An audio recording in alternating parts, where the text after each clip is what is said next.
I can tell you the truth. It was a slow start. It was a monsoon rainstorm come through Atlanta about the time of the game, and I mean it was coming down. And I think early on both sides, we were just trying to get a first down any way we could, and then the skies let up, and we ended up playing coming around. Defensively, we played pretty well, and then offensively came around once those skies kind of cleared up and put some points up on the board. But just another really good win for our football program.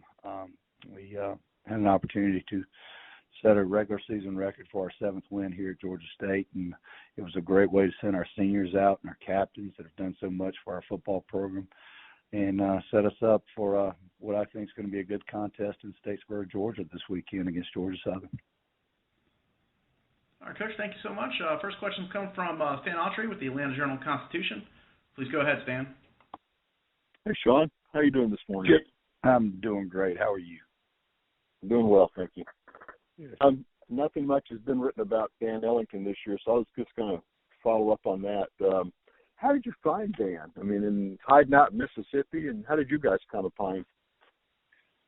You know, it's really interesting. We were searching. We thought we needed somebody to come in and have a little bit of experience under the belt. And I'll just be honest with you. Typically, I don't. When it comes to a quarterback, I would like to have them as a freshman that can grow up in your program and really let us to kind of develop his leadership skills and have him like that. But we needed somebody to come in here and play.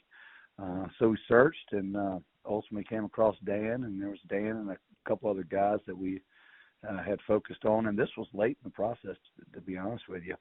I had a good friend of mine that was coaching down there, and he was coaching the offensive line. So I trusted his judgment in telling us exactly who Dan Ellington was as a player and a person. And we certainly, did our homework in the athletic evaluation. But I felt very, very comfortable once hearing from my buddy that what type of man he was and what he was going to bring to our football team as far as a leadership standpoint.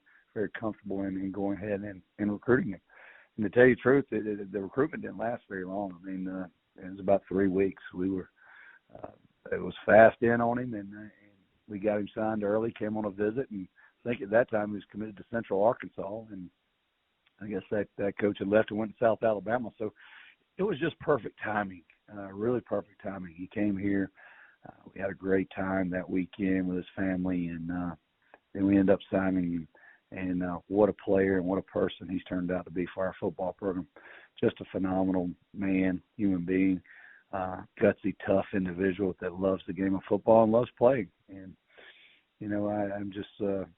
I'm really just appreciative of what he's given to this university and in our program and our team and our coaching staff, because he's given everything he's got. I mean, he gives it every single day. And as you can see, he's played the last 2 weeks with a torn ACL, and it's just unbelievable to watch him go out there and will himself to lead our football team still.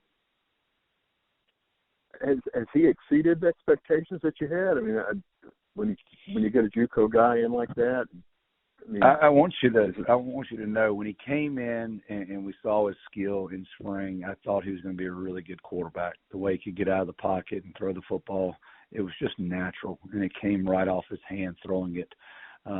We really didn't know that he was going to be the running Dan that we have now. We didn't really see that until a little bit later in the spring. But the day I knew Dan Ellington was going to be a special quarterback was our first, right after his spring. He comes into my office, and ultimately we have a meeting, and we establish some goals, and we have a talk. And ultimately he said, anything and everything that I can do for our football team to help us win, that's exactly what I'm going to do. And it doesn't matter if I play or not, but ultimately he's here to win. And when he said that, I got up and walked down to our offensive coordinator's office. And at that time we were battling. We had 2 quarterbacks that were battling for the starting job. And I walked in his office and I kind of looked at him and I said, Dan Ellington's our starting quarterback. And I said, just so you know that. And the rest is in history. Well, everybody in Mississippi just talks about and you touched on this, with his character and what kind of person he is. And I guess that's something you've learned over the last 2 years as well. He's unbelievable. I can't I mean, anybody he comes into contact with, just I don't know, he brings out a spirit in you that not many players can do. It's just he loves everything about just being such a good person. I mean, he just does things the right way. I mean, you can come sit in your office and you can have just a great conversation with him. You can just hang out and relax around him. He can be himself, and that's ultimately what I really love about him. He's just himself all the time, and I appreciate that. He doesn't put on a front. He just he goes about his business and brings, like I said, a spirit to people that few can bring. All right, I don't want to take up all the time. Thanks, Shawn. Yeah, see thank you you later this week. Yes, sir. All right, thank you, Stan. Next questions come from Brady Weiler with Thursday Night. Please go ahead. Good afternoon, Coach. How are you? I'm doing well. Good. Sticking with the Dan talk and just generally the passing offense, what do you think the difference was between the App game and the South Alabama game? Was it just more time? Yeah, I think, going into the Appalachian State game with Dan, it was really an unknown. I mean, he really was probably a lot more cautious, not knowing how the knee would really respond.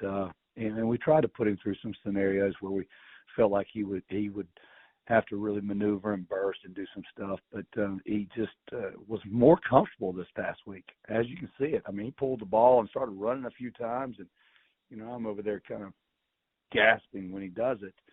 But he was just much more comfortable last weekend than he was against Appalachian State, and rightfully so. Just I would have been, I guess the word myself would say, scared to death to go out there and try to compete. But, the comfortable nature of him in the pocket last week was very, very evident.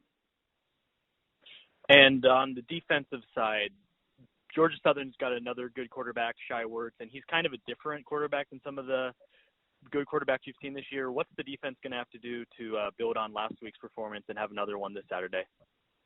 Tackle him. I mean, that's it. We're gonna have to tackle that man. We're gonna have to put a hat on him, and there's gonna have to be more than one there at the point of attack when he runs the football.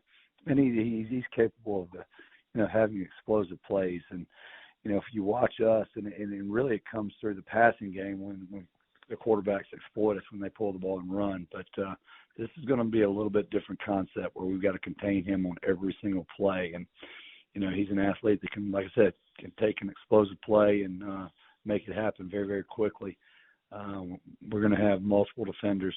I mean, we're going to have that at the point of attack for him. Thank you. Thank you.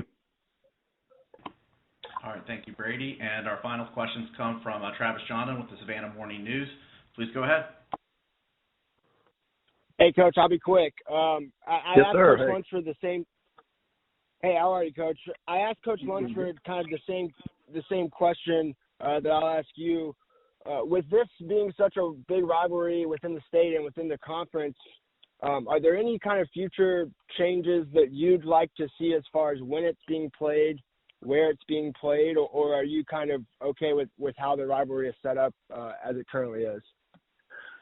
Well, I mean, I don't think you can change the venues. I mean, I think I would probably like it to be played some other time than Thanksgiving weekend, to tell you the truth, because both, fan bases and schools are out, and the students have to come back. And I think, with the tradition and building a rivalry that we've started here in this series, I think it's only natural to have packed houses at both these places. And I think having the students, on campus, in school, and right here to come and support their programs is important. And, I don't know what the situation might be like down at Georgia Southern, but I can only imagine if all the students were in school and it was a typical football Saturday weekend, it would be a packed environment and very, very exciting to go play at.